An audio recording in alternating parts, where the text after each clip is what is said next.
हरे कृष्ण दोस्तों, माघ मास महात्म्य कथा अध्याय 7।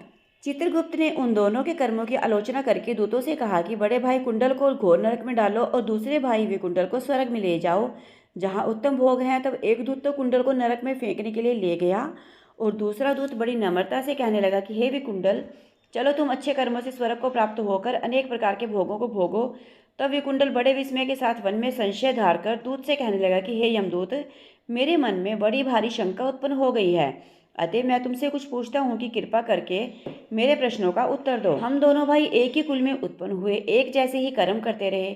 दोनों भाइयों ने कभी कोई शुभ कार्य नहीं किया, फिर एक को नरक क्यों और दूसरे को स्वर्ग क्यों? मैं अपने स्वर्ग में आने का कोई कारण नहीं देखता। तब यमदूत कहने लगा कि हे विकुंडल, माता पिता पुत्र पत्नी भाई बहन सब संबंध जन्म के कारण होते हैं और जन्म कर्म को भोगने के लिए ही प्राप्त होता है। जिस प्रकार एक वृक्ष पर अनेक पक्षियों का आगमन होता है, उसी तरह इस संसार में पुत्र भाई माता पिता का भी संगम होता है। इनमें से जो जैसे जैसे कर्म करता है वैसे ही फल भोगता है। तुम्हारा भाई अपने पाप कर्मों से नरक में गया, तुम अपने पुण्य कर्म के कारण स्वर्ग में जा रहे हो। तब विकुंडल ने आश्चर्य से पूछा कि मैंने तो आजन्म कोई धर्म का कार्य नहीं किया, सदैव पापों में ही लगा रहा। मैं अपने पुण्य के कर्म को नहीं जानता।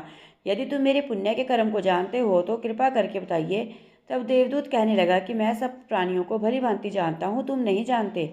सुनो, हरिमित्र का पुत्र सुमित्र नाम का ब्राह्मण था, जिसका आश्रम यमुना नदी के दक्षिणोत्तर दिशा में था। उसके साथ जंगल में ही तुम्हारी मित्रता हो गई। उसके साथ तुमने 2 बार माघ मास में श्री यमुना जी में स्नान किया था। पहली बार स्नान करने से तुम्हारे सब पाप नष्ट हो गए और दूसरी बार स्नान करने से तुमको स्वर्ग प्राप्त हुआ।